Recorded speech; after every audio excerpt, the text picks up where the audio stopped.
Late fall, late October or into November is really a great time to look at your garden to see what actually still looks good.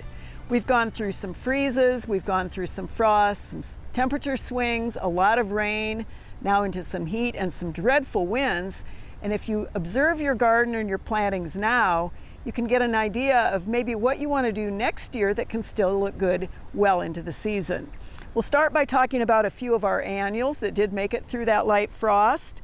And it's everything from the plectranthus in the containers to Joseph's coats to a begonia.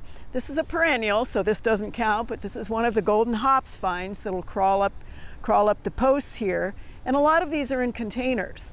You'll have to look specifically at varieties of annuals that still look good. Some of our All-America selections that have been great during the season are still spectacular, like our peppers. Two of them in particular are just gorgeous with those little peppers sticking up that you can eat if you want to. Some of them are pretty hot. We also have the kale or the ornamental cabbages, and our cabbages this year have stretched. They've turned into this beautiful purpley top.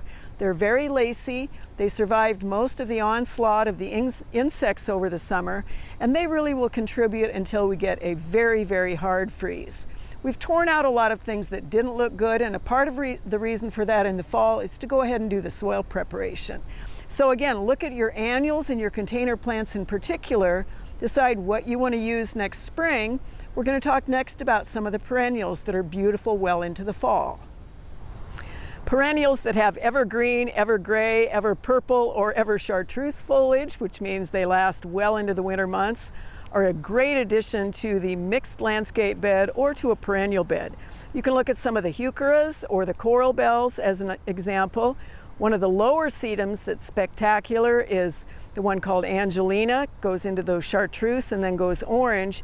And a real great surprise that we hardly ever see and we really don't talk about is a fall blooming crocus. We talk about all those bulbs that you plant now that'll flower in the spring. This one comes out as this beautiful, perfect breath of spring, pretty hardy, easy to manage if you don't forget where it was, and look at what that contributes to the late fall landscape. Finally, one of the things you want to decide is what you want to let stand over the winter months, or at least well into winter. The sedums are a great choice. These seed heads will dry and really contribute to the winter landscape. Of course, our good grasses can stand.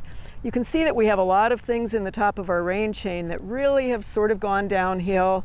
Bugs have eaten them, the foliage has fallen off, they've gotten diseases. Better off to get those out of the way. You also need to take a look at where you're going to have issues with marauding critters in the winter months, because if you leave too many things standing, they're going to go in and dig around voles and all those good little critter guys. The other thing that you have to consider is whether you want perennials to seed themselves. And if seed heads are going to be an issue, cut them off.